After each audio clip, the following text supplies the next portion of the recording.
Vieux de 41 ans, le projet de création d'une ville au kilomètre 108 à Tiasalé vient d'être relancé. Avec une superficie de 2500 hectares, la nouvelle ville sera dotée d'une plateforme économique créatrice d'emplois pour la région de Lagnébi-Tiassa. Outre le pôle économique, le projet permettra de désengorger Abidjan. D'ailleurs, le Bureau national d'études techniques et de développement Benet annonce une étude de faisabilité. Ce que nous avons souhaité, c'est que la population soit suffisamment mobilisée autour de ce projet. Et le constat que nous faisons aujourd'hui, c'est que effectivement la population est mobilisée. Il y a un gros intérêt à ce projet. Donc ça nous satisfait et ça nous permet d'entrer dans la phase active du projet avec plus de confiance. Pierre Demba, président du conseil régional de Lagnébi-Tiassa, voit dans ce projet des arguments pour sédentariser les populations. L'objectif étant de créer donc, la richesse pour lutter contre la pauvreté, créer le maximum d'emplois et faire le développement donc, de notre région. J'ai vu tout l'intérêt et surtout l'empressement de mes parents. Donc nous allons nous organiser pour aller vite dans ce projet et donner des résultats. L'emprise du projet s'étend du PK 103 au PK 108 de l'autoroute. L'équipe du Benet travaillera avec les populations qui ont des intérêts sur le site.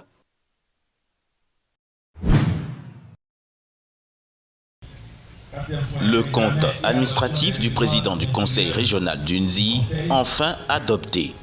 C'est à Kwasi-Kwasi-Kro que les conseillers régionaux l'ont validé à l'unanimité en présence des administrés. Au terme de la gestion 2021, ce compte cumule plus de 800 millions de francs CFA, soit un taux d'exécution de 52,74%.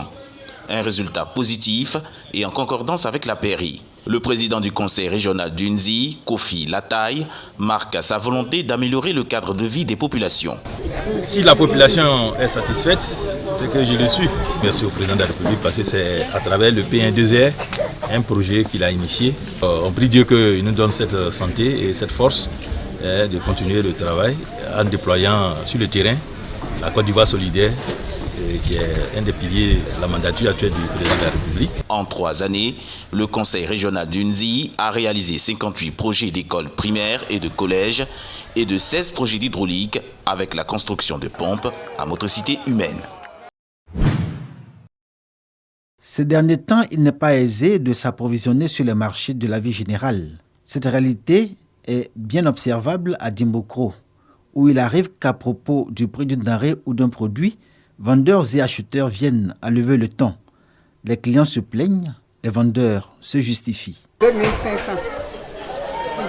Voilà 200. Avant c'était combien? Avant là, ça la normale, 150. Ne payez pas tant, que je mange.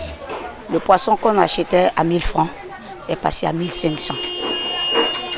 Kimaji est passé à 50 francs, 3 à 100 francs. Avant, on prend 2000 francs pour faire le marché. Mais actuellement, on ne peut plus. Seule la viande résiste à cette augmentation. Encore que pour bien de personnes, elle n'est pas servie au poids normal. Si les bouchers semblent s'en accommoder, ils cachent mal leur harassement devant le maintien du prix du kilogramme de viande. De l'autre côté, avec la sécheresse, les bœufs ne viennent pas en quantité. Donc nous sommes obligés de faire avec, de satisfaire la clientèle. Avant, nous nous rabattions sur la viande de porc. Aujourd'hui aussi, on ne peut plus. Nous diminuons la ration. Si vous avez l'habitude de manger 1,5 kg, je pense que vous serez obligé de prendre 1 kg. C'est un véritable casse-tête pour les ménages de tenir dans le budget qu'ils consacrent à ce qu'on appelle communément la popote. Les hommes en ont conscience, mais se découvrent impuissants à véritablement faire face à cette hausse des prix des denrées alimentaires sur les marchés. On ne peut pas augmenter parce qu'on ne gagne pas aussi. Ce qu'on trouve pour donner à la fin, on est obligé de gérer ça comme ça. Ils disent que le marché est très cher. Ça veut dire qu'il faut puiser ailleurs, il faut augmenter le prix du popote pour permettre aux enfants quand même d'être un peu à l'aise. Le milieu rural, quoique offrant une simplicité de vie et principal ravitailleur du milieu urbain en produits vivriers, subit le contre-coup. Dans cette famille à Bengassou, dans le département de Bokanda, l'atmosphère est à la préparation du repas du soir. Le mode alimentaire a été conservé, mais ce qui change, c'est la composition du menu. Pas de poisson ce soir, ni de cubes d'assaisonnement pour rehausser le goût de la sauce qui va accompagner le foutou d'igname. Des produits dont le prix a grimpé et qui dans les villages et campements deviennent inaccessibles. Avant là, tu as payé Cumagie 25, poisson 100 francs, ça donne le goût. Mais maintenant là, pour que la sauce soit un peu doux, il faut payer poisson 500, Cumagie 100 francs. A priori, au village ou plus généralement en zone rurale, la population de par leurs activités agricoles devrait moins sentir les répercussions de la cherté de la vie telles que la connaissent les citadins. Il n'en est rien. La ville s'est transportée dans nos villages jusque dans toute sa réalité. Avec le brassage des populations, les habitudes alimentaires ont changé, autant que le mode de consommation. La présence de fonctionnaires et agents de l'État, ajoutée aux exigences de développement et de progrès, crée des besoins nouveaux dictés et commandés par la ville. Conséquence, la ville et le village s'y répondent en termes de cherté des produits de consommation. Exemple, la viande de brousse. Et pour l'anecdote, cet agouti qui est proposé à un prix oscillant entre 18 et 25 000 francs CFA. Hallucinant. C'est pourtant la réalité dans nos villes et villages aujourd'hui. Dans un village où on doit avoir tout à notre portée, je me dis que vraiment, il y a eu un changement. Et sur le mois, tu as prévu par exemple pour les denrées alimentaires, tu as prévu par exemple 20 000 francs sans le sac de riz. Au lieu tu te retrouves à 25-30 000 francs, c'est trop.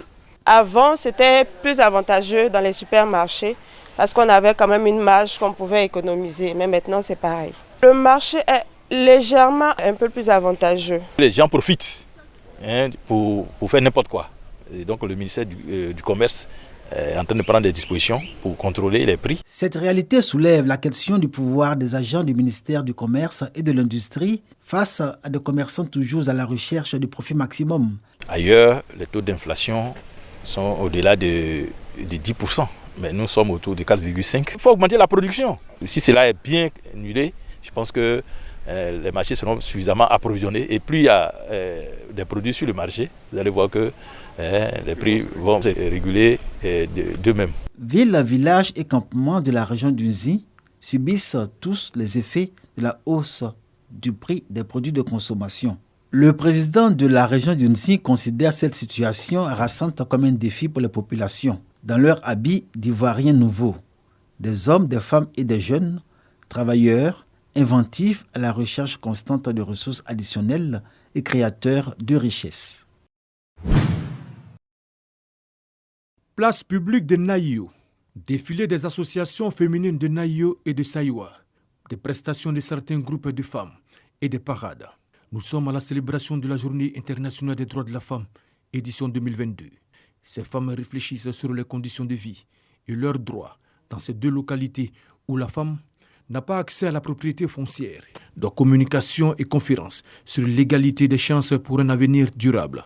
Ces femmes sont également sensibilisées sur le bien fondé de la lutte contre le réchauffement climatique. La femme a une place pas derrière l'homme, pas une place en dessous de l'homme, mais une place aux côtés de l'homme, comme une partenaire qui doit être traitée avec respect et équité. C'est à ce prix que notre société sera plus juste. Dans le canton Yokolo, les habitudes ont la peau dure en matière de traitement.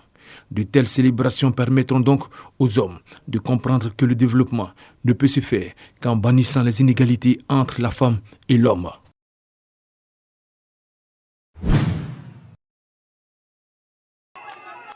La Fédération des associations et organisations féminines de Divo a initié, avec la direction régionale de la promotion des sports et la direction régionale de la femme, de la famille et de l'enfant, une journée dédiée à la santé par le sport, à travers une marche dans la ville de Divo et de la gymnastique au stade municipal.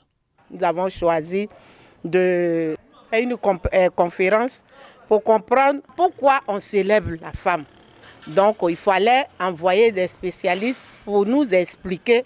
Le second temps fort de la célébration de la Journée internationale de la femme à Divo a été consacré à une réflexion sur le thème de l'égalité des chances. La conférencière a exhorté les femmes à prendre leur destin en main. Les enfants naissent égaux. La fille ou le petit garçon devrait pouvoir faire les tâches ménagères. Pour voir s'il y a quelque chose à faire, les enfants, chacun peut avoir son jour, chacun peut avoir son heure. Faites participer les enfants aux tâches que vous leur donnez. Pour la plupart des intervenants, la quête de l'égalité homme-femme implique un combat culturel à mener contre les préjugés socio-culturels transmis dans la société et dans les familles. L'autonomisation des femmes et des jeunes filles aidera à trouver des solutions durables à nombre de problèmes auxquels nous sommes régulièrement confrontés. Pour y arriver, cependant, il nous faut changer de mentalité. Notre mentalité, la femme ne peut pas hériter de la terre là. La femme ne peut pas faire ça. La femme ne peut pas. Si tu as ça dans la tête là, elle doit te le donner. Une telle démarche fera tomber les préjugés et préparera la nouvelle génération à reconnaître les mêmes droits à la femme et à l'homme. Selon les autorités préfectorales, convaincues que les résistances socio-culturelles finiront par tomber pour laisser place à l'égalité complémentaire entre l'homme et la femme.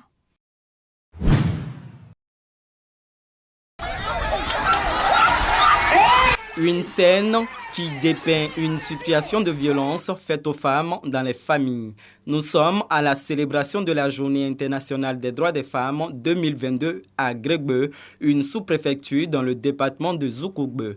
Un moment pour l'ONG GFM3 d'amener les forces vives et autorités de la localité à des réflexions sur la prise en charge des femmes atteintes de maladies tropicales négligées telles que la lèpre, l'ulcère de Buruli et de troubles cutanés. L'accès aux soins sanitaires par les femmes en général demeure un défi majeur pour nos États africains. Et les femmes vivant en milieu rural sont les plus exposées. Aujourd'hui, le projet pour l'amélioration des conditions de la santé et au bien-être des personnes infectées et affectées par les MDN vient donc à point nommé. Une communication du partenaire sur le bien fondé d'accorder des droits et une meilleure prise en charge des patientes. Alphabétisées pour être beaucoup plus autonomes et mieux défendre ses droits. Pour le sous-préfet de Gregbeu, Germain Konin Kwaku, la Côte d'Ivoire connaît des avancées en matière de l'égalité du genre. La persistance de la négation du droit à l'héritage de la femme dans certaines sociétés est une preuve de ce qu'il reste beaucoup à faire. Les hommes ont été invités à conduire les femmes vers un centre de santé dès les premiers signes car ces maladies sont invalidantes.